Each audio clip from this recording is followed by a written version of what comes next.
I got Bitcoin at the price I deserved. There's like an element of sticking it to the system that this is mine, you can't touch it. This current government is not giving anyone any hope. It's just bad news after bad news after bad news. There's no hope. The amount of misinformation that exists on mainstream media about Bitcoin is staggering. Whether it's 200% or 30% or 500%, either way, it's a hedge against the ridiculousness of the system that we're in. Freedom is a fundamental value for me. Freedom to live where you want, freedom of speech, freedom of expression, freedom to manage my own money and not be told by a government that, oh no, you're just a little silly little human. You shouldn't be allowed to put your money into things like this because you don't even understand. You can't blame anyone else for the things that might go wrong when you're a Bitcoin holder. You have to just make sure you're paying attention to what's going on.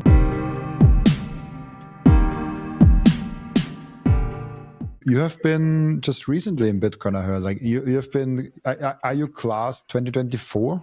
Yeah, I'm so new. I think it's great. I think it's I don't know if I ever had a guest on that was the first time into Bitcoin with 2024. I think that's a premiere. I'm not 100% sure, but I think it's something new, and I think it's really interesting because we get a perspective of a fresh mind. A lot of the Bitcoiners have been here for like 2 years, 4 years, or maybe even like 8 or 10 years. They have so much experience, but at the same time, baggage. they carry with them and so many notions and so many judgments, and I know it from myself.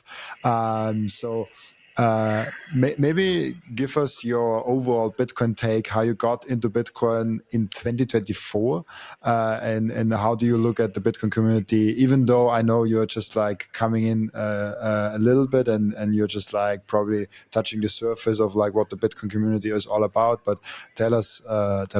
Okay, so I heard about Bitcoin a long time ago, right? I think the very first time I heard about it was maybe 2014 or 2016, and I kind of ignored it.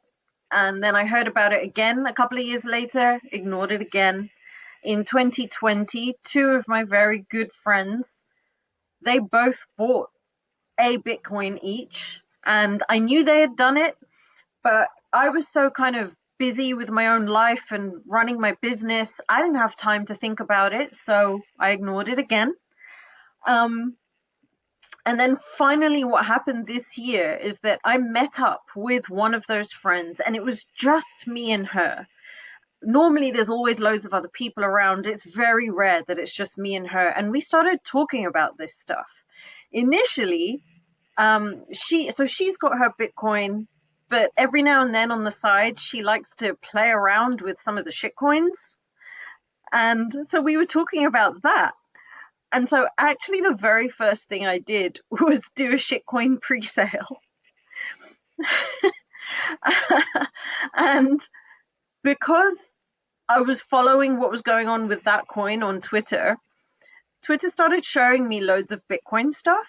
And I started really paying attention to that because instead of it just being loads of crazy memes and things on my feed, there's people actually talking about what Bitcoin is. And so it was in April of this year that I finally paid some attention and I got Bitcoin at the price I deserved. Um, and since then it's just been nonstop. I feel like I'm still very much in the rabbit hole. There's so much to learn. It's so amazing. The community in the UK is a pretty small community, especially in London. That's where I am. And I've been meeting people in real life, bumping into people at different events, and it's actually really, really cool. But the most amazing feeling about it all for me, not just meeting all the people, but the thing that really gets me is self-custody. It is the scariest, most exhilarating thing that you can do in terms of really taking control of life.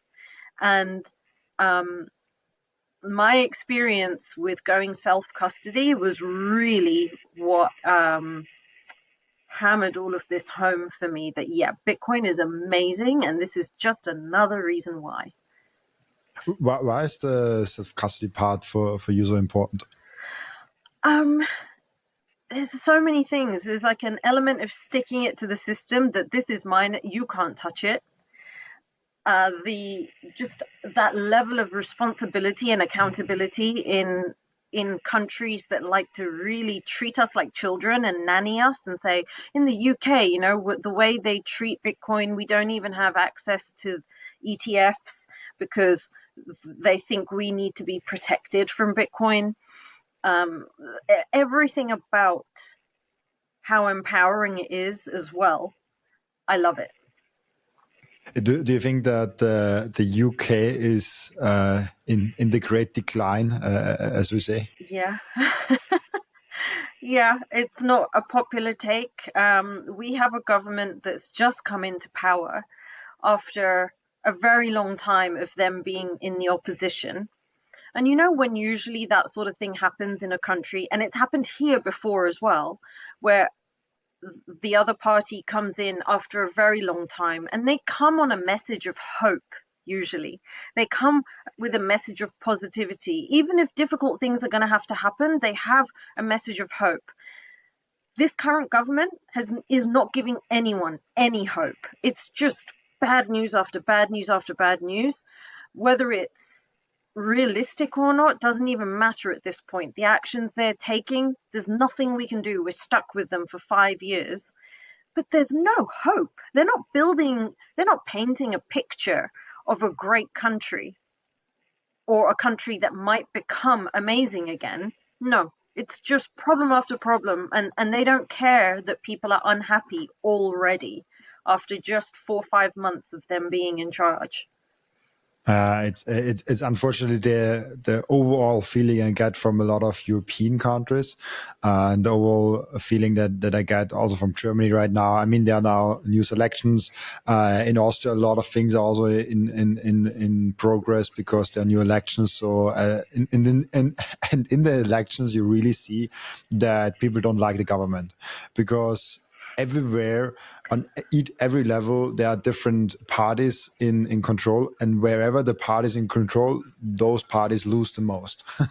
So like the people are really like just like we don't want that. Like, we're really unsatisfied with where things going, and I think that's just like trend we see all over the place. We saw it in America. Biden, Harris was in control, and they really, I think it was the first time since a long time that the president got the presidential case and the popular vote.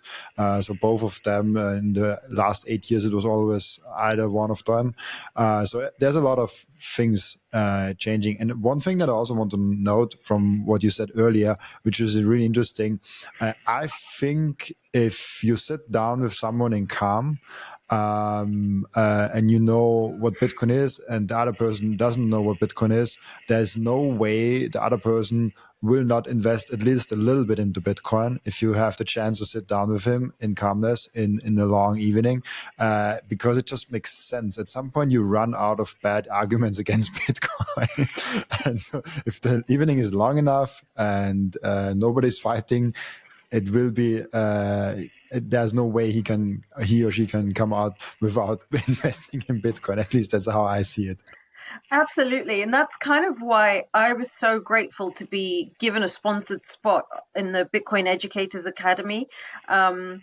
Rachel Geyer, who is from Les Femmes Orange in Germany, she actually managed to get me a sponsored spot. That and being on that course was so fascinating because they taught us, amongst loads of other things, they taught us how we can get better at talking about Bitcoin, drawing analogies, challenging some of the myths that exist out there, like boiling oceans and all that stupid stuff. The amount of misinformation that exists on mainstream media about Bitcoin is just staggering. And so being able to talk to people, or I'm slowly getting better at talking to people about it. If I get the opportunity, I do it. I orange pilled one of my clients a couple of weeks ago. She's downloaded the Bitcoin Standard and Resistance Money. Both those books I think are amazing. I'm often conversing with one of the authors of Resistance Money on X, so that's really nice. And she said to me that she has downloaded Strike. So I'm just hoping she's put some money in now. I said, even if you can just put in £100, put in £100 and leave it and see what happens. And if it gets you curious, put a little bit more in. And that, I think, is a really great way of getting people interested in what Bitcoin is actually about. Absolutely. I think we talked about before we started recording. What is the Educational Academy, just for listeners that don't know about it, and what are you doing there? Sure. So Dushan Maduska is the guy that runs the Bitcoin Educators Academy. It's an organization that is basically just trying to help as many of us Bitcoiners get better at orange pilling other people. And he also is the owner of a mining company called Amity Age. And Amity Age is like his business that he runs to support the Bitcoin Educators Academy. And it's just a fantastic course. I was on it for 4 whole days in Germany at the beginning of November, I think it was.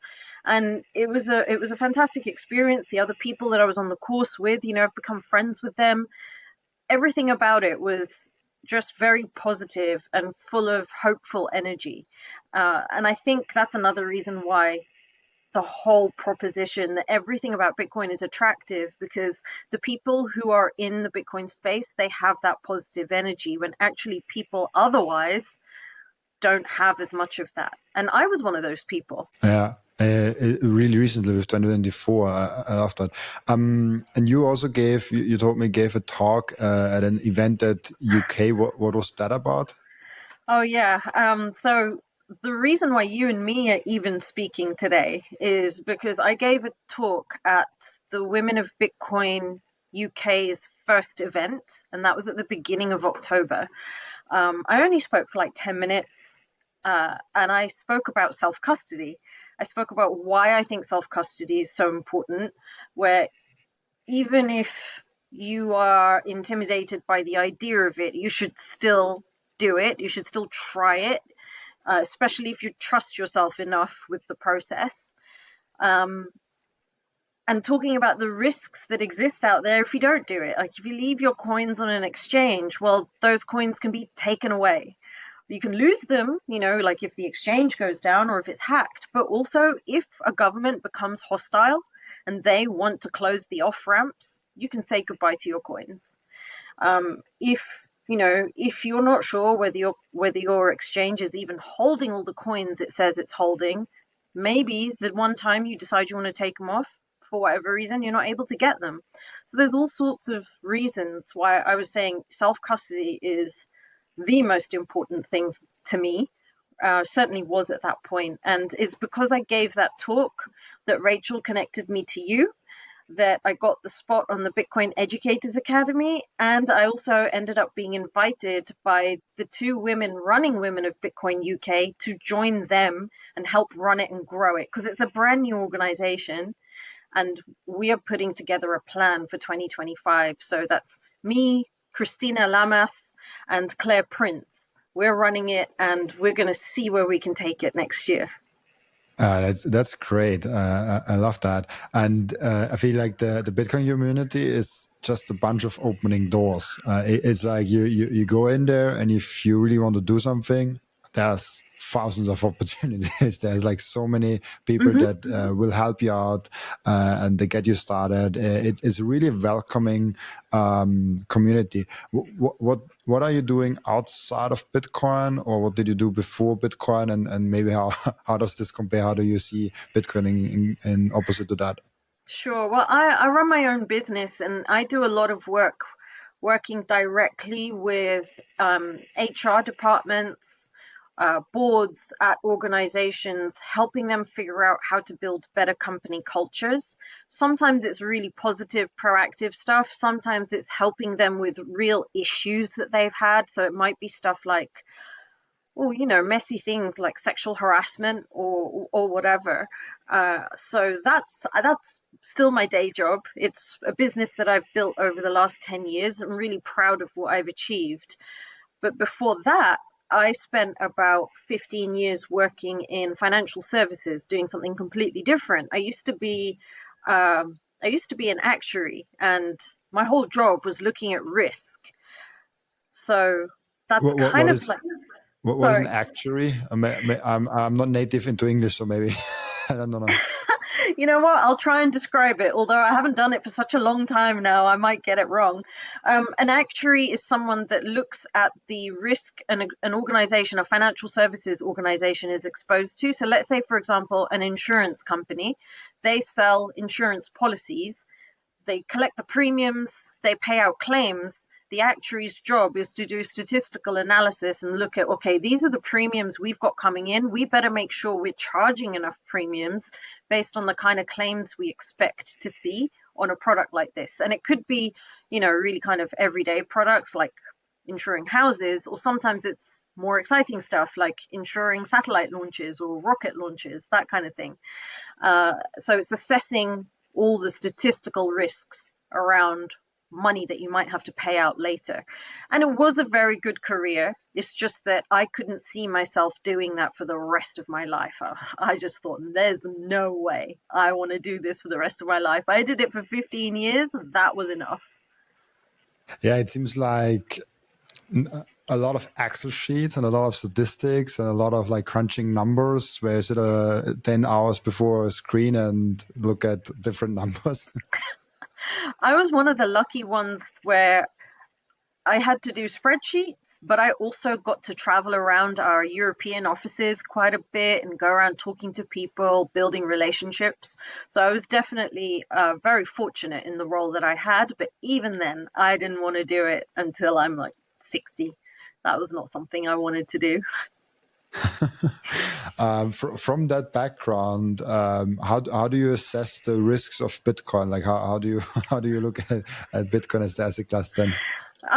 That's a really good question. So when I first started buying in April, so recently, I just thought, I'm going to give it a go. I'm going to buy some right now whilst I keep learning about it. And, you're looking at old graphs, you're looking at the volatility of it, and it does feel a little bit scary when you're brand new into Bitcoin, especially if you really start pumping your savings into it, like I have been.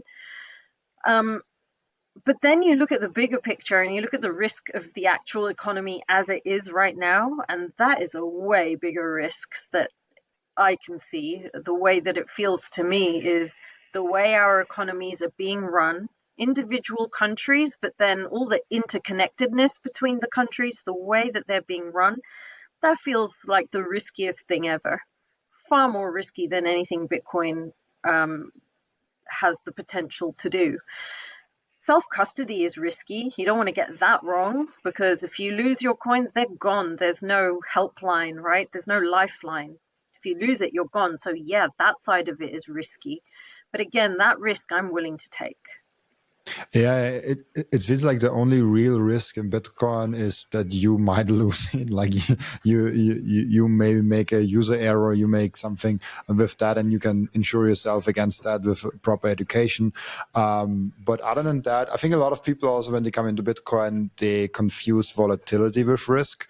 And I think the Yeah. traditional financial space, for what reason, for whatever reason, they choose to put risk and with volatility kind of at the same bucket.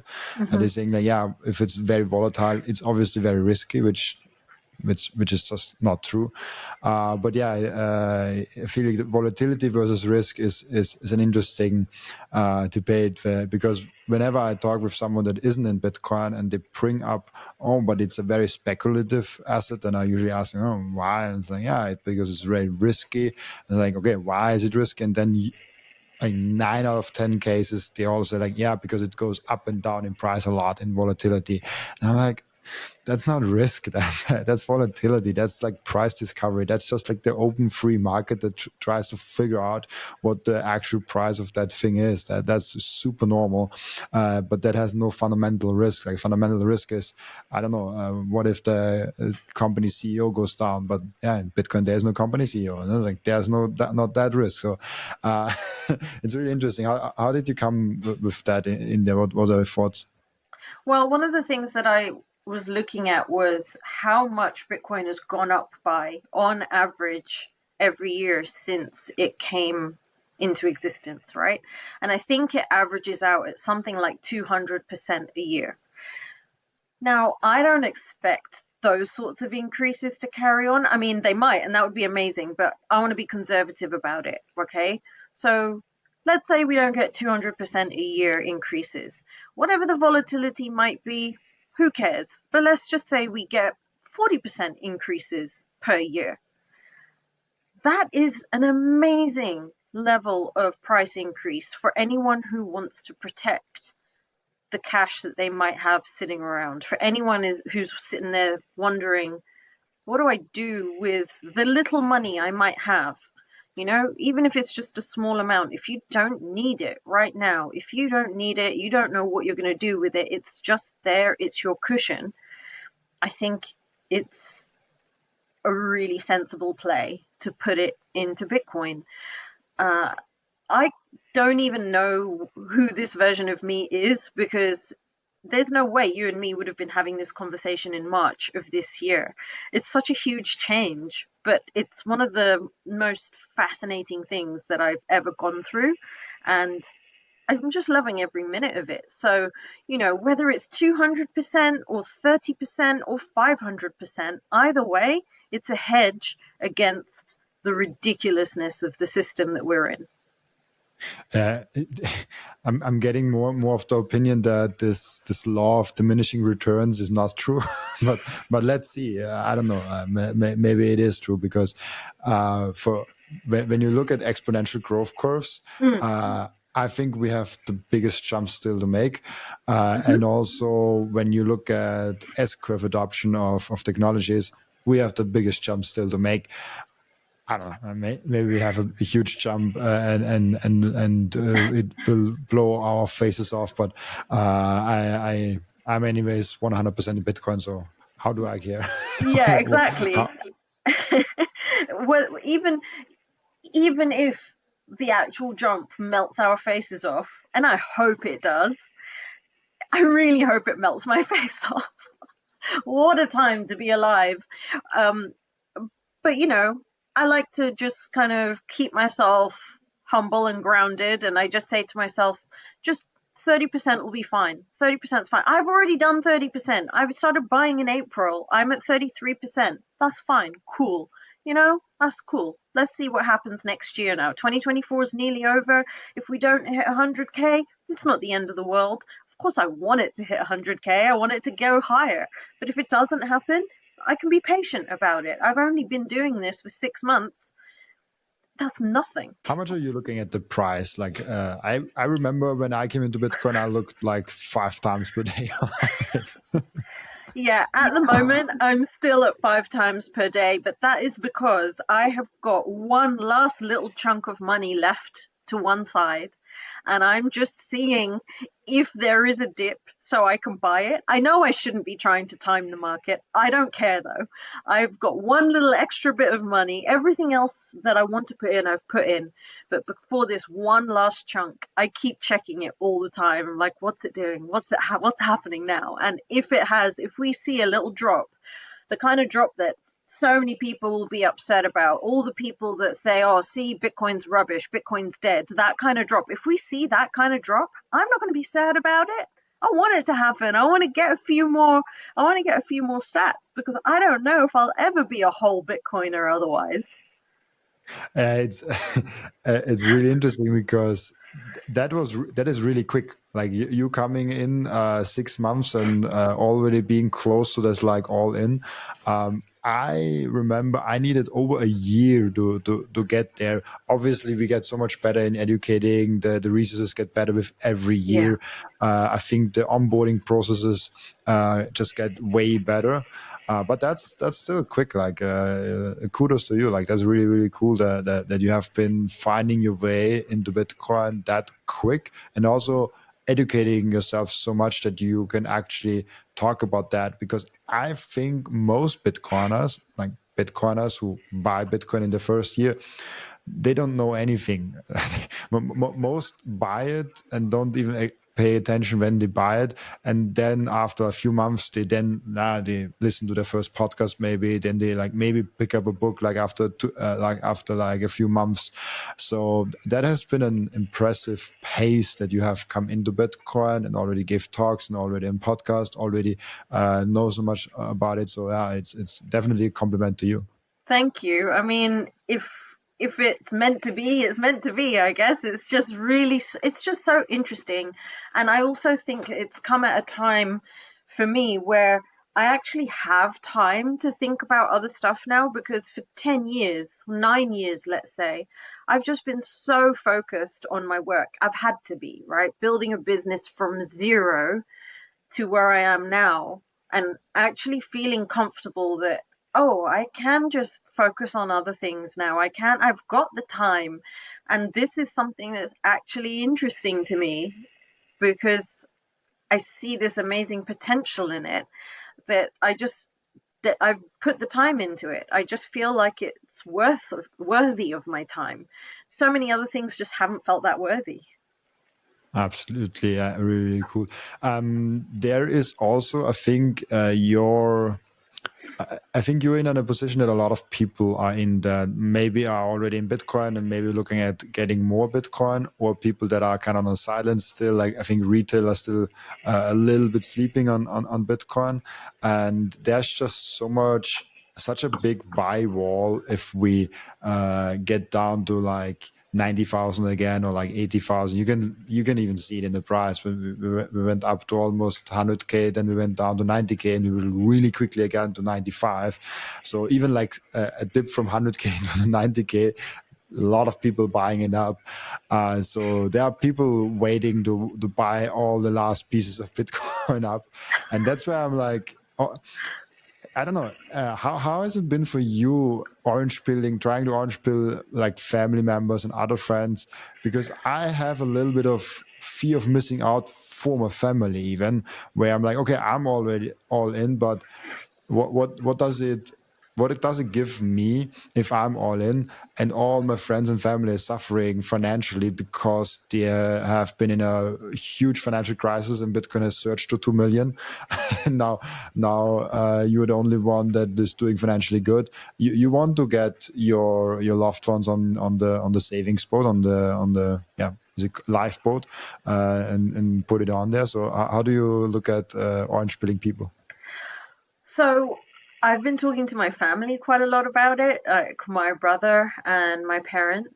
My parents were a lot more open to hearing about it than I initially thought they might be, but I think my dad still isn't convinced. You know, he's from a much older generation where you want to be able to touch the things that you're putting your money into, which makes sense, but also doesn't make sense because you can't touch your shares. What does that mean? Um, my brother and I have been talking about it quite a lot. And recently he said to me, so how much money do you think I should put in? Like, I'll do it. Okay, what do you think? How much money do you think I should put in? And I said, well, how much money have you got to put in? And how much of that money do you need soon? And he said, well, I've got X amount, but I'm going to need it quite soon. Well, how soon? I don't know, anywhere between 3 to 6 months. I'm like, mate, don't do it. Don't do it. Because I don't want to take on the responsibility of some sort of crazy thing happening. And also, it's not even about me taking on the responsibility. If you know you're going to need it, don't put it in there right now. You know, even I haven't put in absolutely everything. I've kept a little bit to the one side because life happens. You might need money straight away to do something, pay an unexpected bill. And so people in my life are kind of opening up to it a bit more. They know they're seeing everything that I'm doing, and they're like, oh wow, how is all of this happening so quickly? So you really believe in this? So they're listening to me a little bit more. But on the other side, I've got a friend in the States. You know, we're really good friends. We've known each other for about, I don't know, 13 years. And we talk a couple of times a year because our lives are so busy. And I was telling her over the summer, when I was still getting into this stuff, you know, I hadn't even done the talk yet, the talk we spoke about, I was just saying, these are the things that I'm thinking about, and this is what I'm doing. And she just doesn't want to hear it. She doesn't want to talk about Bitcoin. And I don't really know why. I haven't got under the skin of it. Maybe, I don't need to get under the skin of it. She said that she's not interested. She doesn't want to talk about it. So it is what it is. I partnered up with Coin Vigilante. This is the most beautiful Bitcoin timepiece that I ever saw created by anyone. Look at that beauty. I love it so much. Coin Vigilante made a perfect Bitcoin watch. That's the perfect, subtle, elegant way to go out there and show that you are a Bitcoiner. And that watch brand is Bitcoin only. And Coin Vigilante just dropped a completely new and amazing Genesis edition of their watch collections. You have the date of the first ever mined Bitcoin block in there, and of course also the block height and which epoch we are currently in. I love the level of detail they put in this masterpiece, and make sure to check out those amazing Coin Vigilante timepieces down in the descriptions. I love those watches so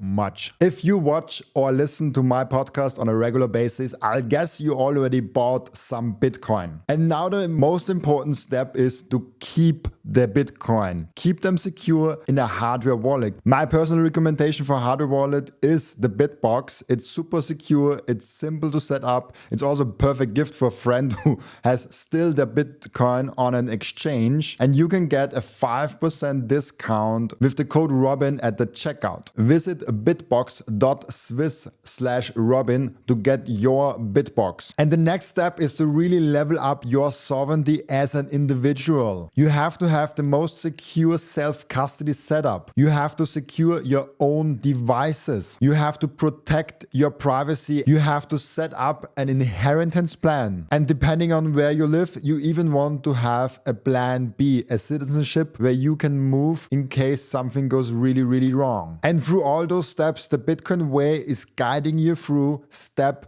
by step. And if you visit thebitcoinway.com/partners/Robin, you even get a 30-minute free call to find out how you can level up your sovereignty. Absolutely.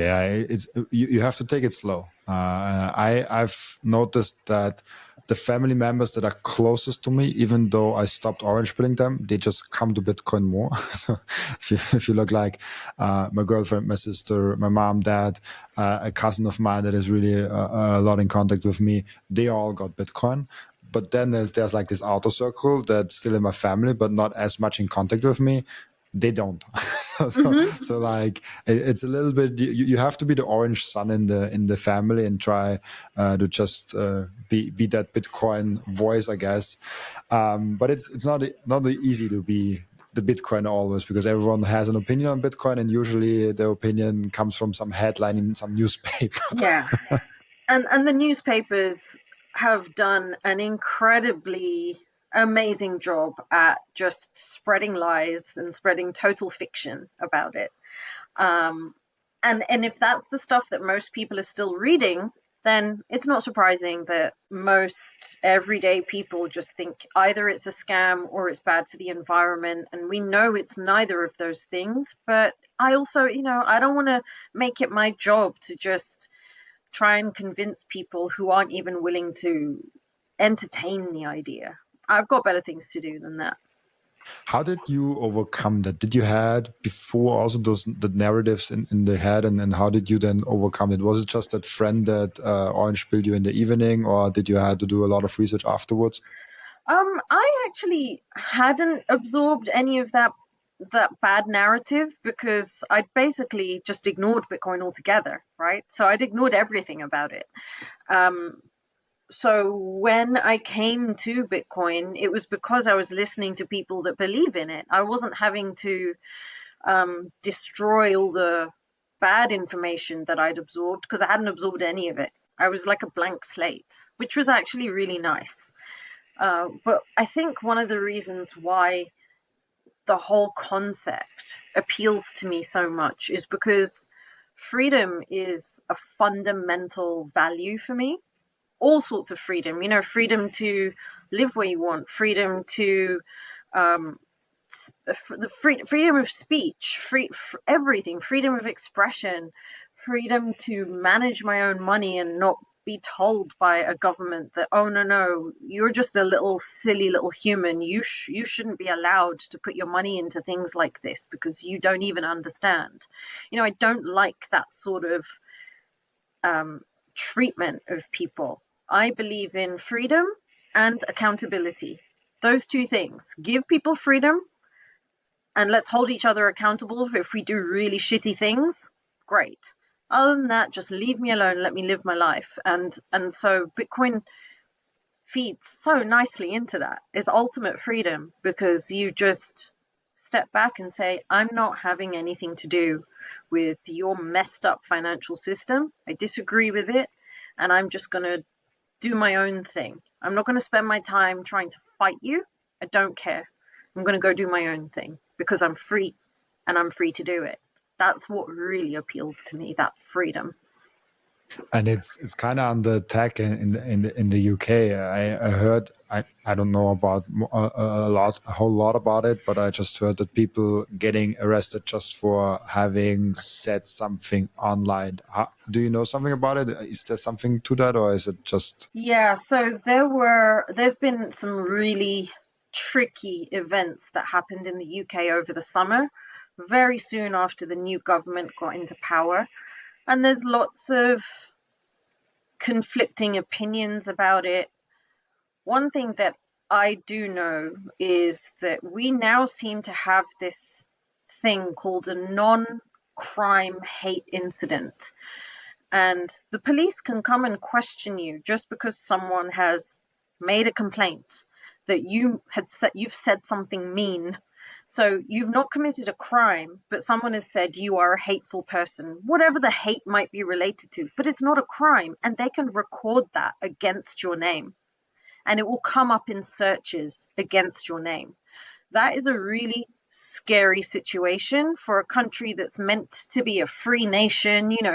Britain likes to act as though it's the granddaddy of the world, and this is what we are doing to the citizens. So there's a lot of different factors at play here, but if you really want to look at how messed up things are, just Google non-crime hate incidents in the UK and you'll see how dark that is. Because if that comes up against your name and an employer is doing a search on you, what sort of impact is that going to have on a person's job prospects, on their ability to, get employed?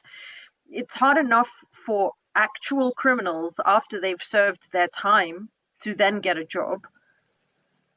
And these are people who have committed an actual crime, whatever the crime might be.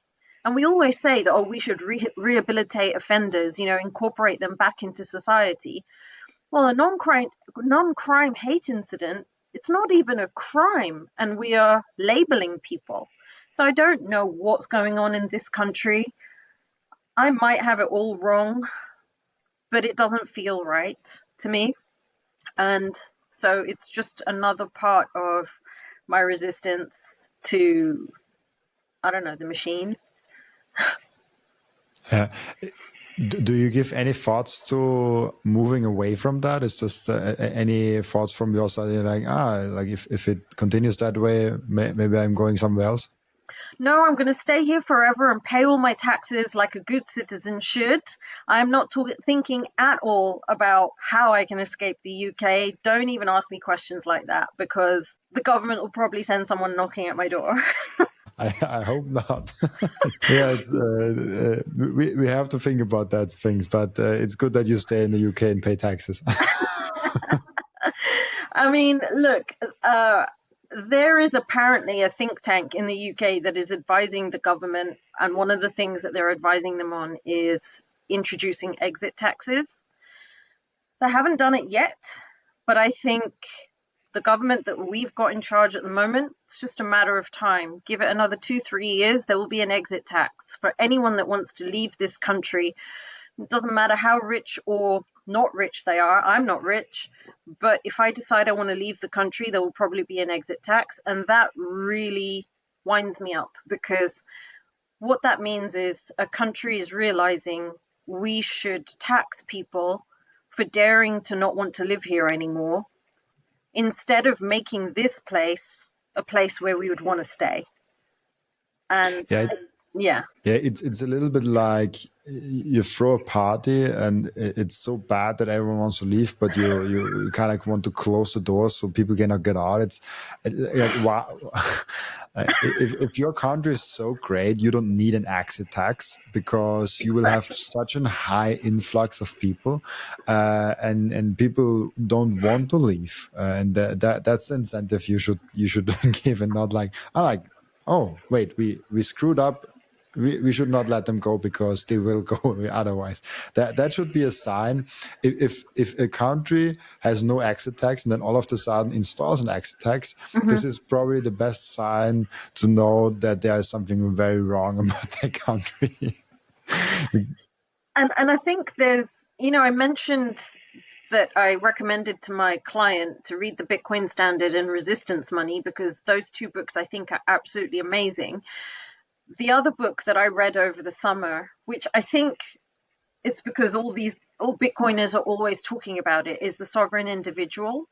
And it was when I started reading The Sovereign Individual in July, I think it was, that's when I decided, okay, self custody, priority number one. And I was working my way through the book. And that's when I was realizing that everything that they're saying in that book was written in 1997. So much of the stuff that they said in that book is happening now. And if we take what's happening now to the conclusions that the book comes to, like it's going to get way worse over here before it gets better.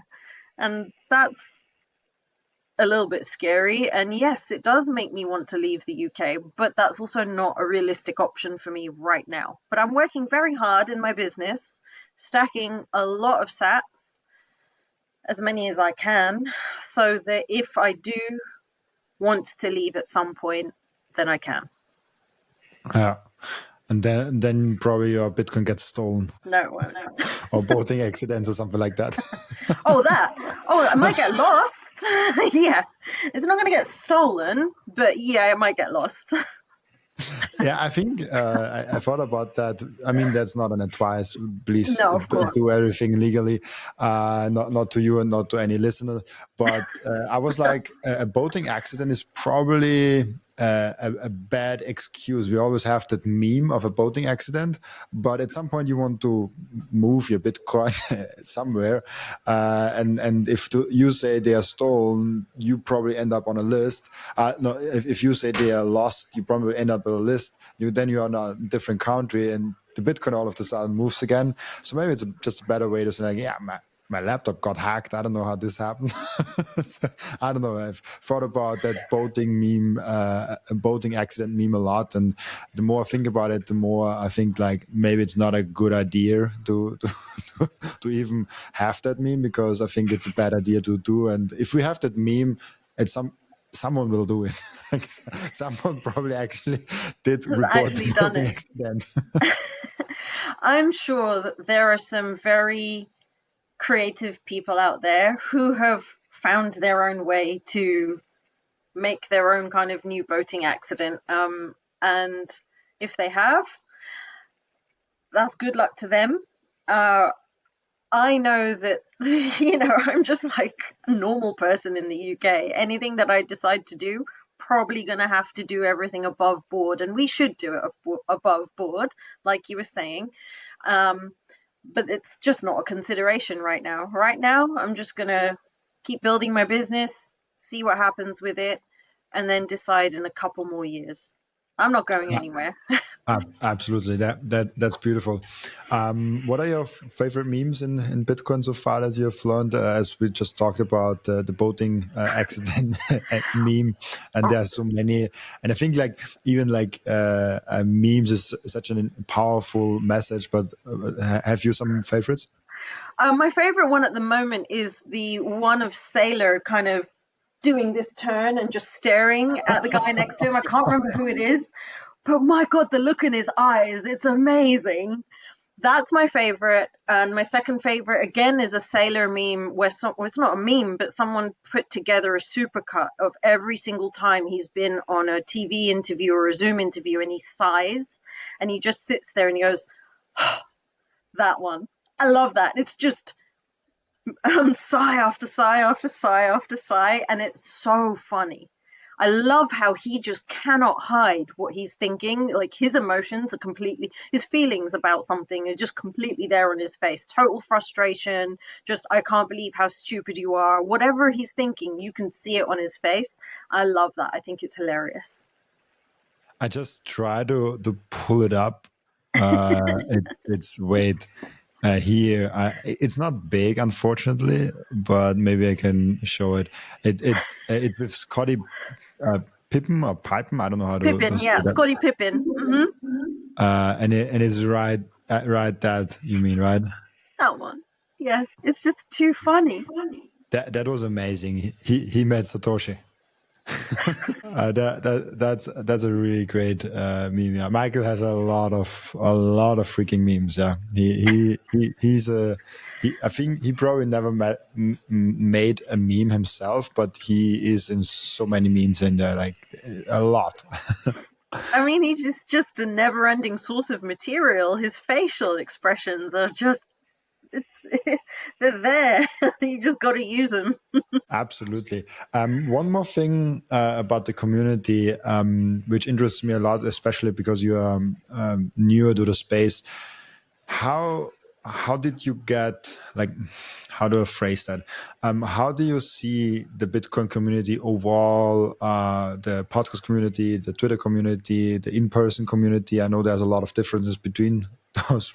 If you see the Bitcoin Twitter community versus seeing them in person, I think especially when you're on Twitter, you get that feeling that, yeah, Bitcoin community is a bunch of male people that only eat carnivore, that only lift weights, that use no sunscreen, like all those things.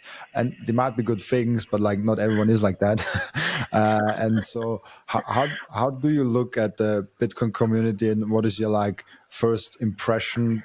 I guess it's fair to say it's still a first impression in the first like 6 months. Yeah, definitely. The real life community doesn't come across as a bunch of people who are strictly following the carnivore diet, or lift bench pressing and lifting weights every single day. It's just normal regular people that are connecting with each other, just being really friendly and really supportive. And if the community stays like that, I think the community has a really long and positive future ahead of it. I am only really um, I'm only meeting Bitcoiners. I'm only going to Bitcoin events, Bitcoin only. I haven't quite got rid of the shit coins that I bought right at the beginning of April. Still got a few of them sitting around, but they're doing okay, so that's nice. But otherwise, I'm Bitcoin only, and events are Bitcoin only as well. I actually booked myself to go to Prague next year, so I'm really looking forward to that. I'm going to be in Prague for the conference.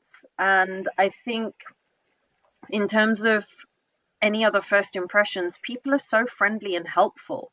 You know, I gave one talk, and from that one talk, I got a place on a course. I got invited to join the Women of Bitcoin leadership team, and I got introduced to you. That's just amazing.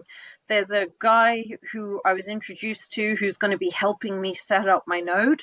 I haven't done it yet because I just haven't had time, but I'm going to be setting up a node. All these things are happening because I've met people in real life. So it's an amazing community. Yeah, and it's like open people coming into open community is just a really good mixture. Like you will like it's a good mixture for growing personally, but also the community itself. It's really really nice. On that note, what are kind of thoughts on the year that for me, it's kind of a crazy year with like the presidential election, with the Bitcoin ETFs, with almost 100K now, with the halving that we had in there. Like, what are some of your thoughts of the 2024 year that still goes for a month, I think? Um, so I don't know if there's something wrong with me, but I have no kind of feelings about all the different price movements that have been happening because I'm just like, whatever. I don't know if I'm some sort of Bitcoin robot or something because I see so many people online get very excited at an upwards move and then freaking out when there's a downwards move, and the moves aren't even that big this year. So I'm just like, I'm here and I'm here to stay, and let's just have some fun while we're here. But I'm not gonna, even though I keep looking at the price isn't stressing me out at all. I'm not getting overexcited at the level it's at now compared to where it was in, April or May.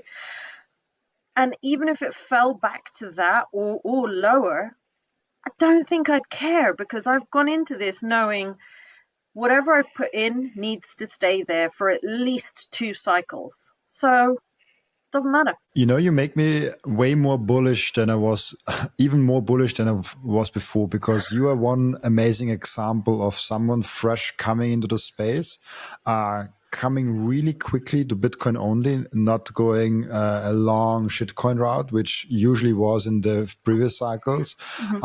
Really educated, knowing the difference between exchange and self-custody, and I usually, when I ask people how they got into Bitcoin or what's the story about, and they are from like 2 years, 4 years, 8 years ago, they always say like, yeah, I came in, shitcoin phase, self-custody lesson, all those things. It seems like we now build the infrastructure and the courses and the podcasts and the content creators and whatever you need for that to learn actually from all the previous mistakes the community has made to come quicker into the right lane. So this actually makes me really bullish to see what's to come when we now really shorten this learning curve for being a Bitcoiner, if there's such a thing like a Bitcoiner. If you have the time to spend on it, you can really supercharge your learning on Bitcoin exactly because of what you said. The number of resources that are out there is nuts. There's so much information out there and good quality information out there that I've had the time this year, or I've made the time this year. If I'd spent a bit more time working on my business, I might have even more money to put into Bitcoin, but it's fine. It's worked out the way that I like it.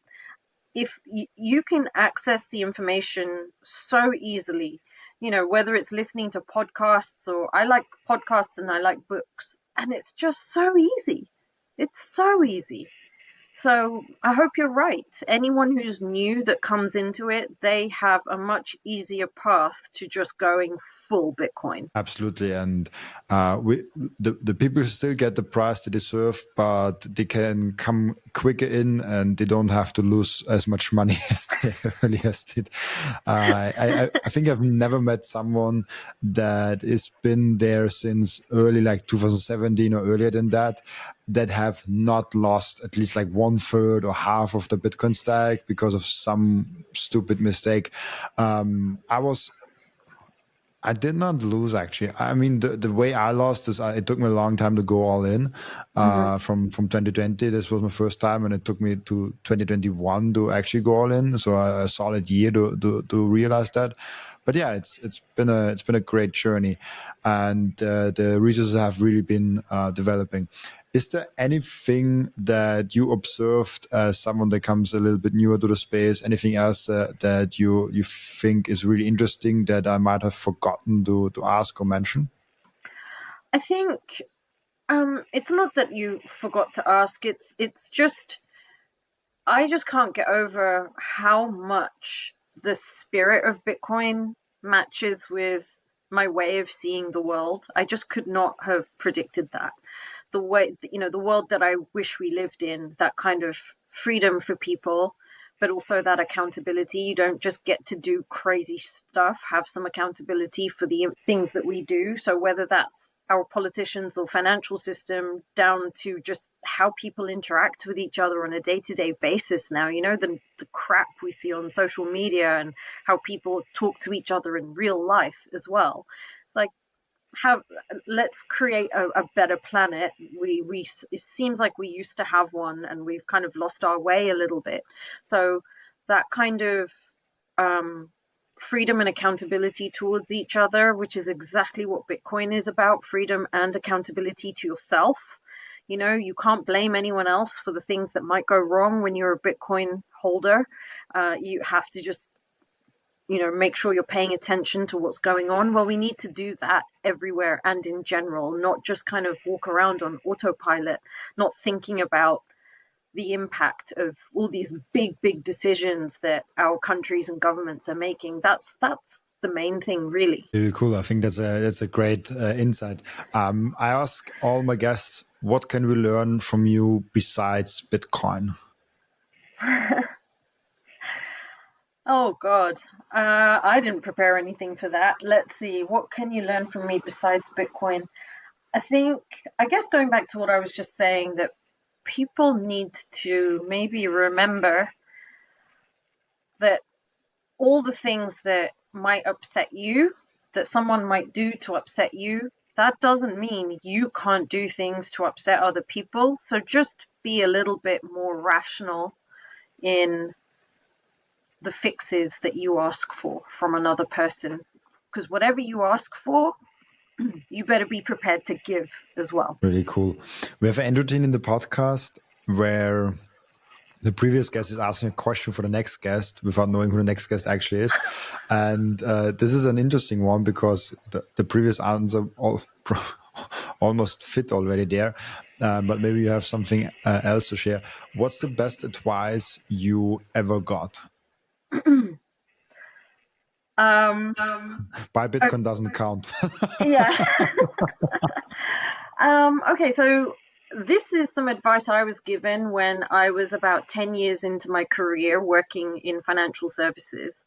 My manager at the time, who was a really good manager, and he said to me, never have loyalty to your company, because your company will chew you up and spit you out. But if you have a good manager, have loyalty to your manager. And I think because in today's day and age, people are kind of really worried always about their jobs, and their employers, treat them badly. If you are in a situation where your company is treating you badly, do what you can to get out of there and just get a better job if you can. I know that's not easy, but do that, because that advice really stuck with me in my career, and it helped me make good decisions in my career. And I think that because it's plays such a huge part, how you earn your money, how much money you earn, that is freedom for a lot of people.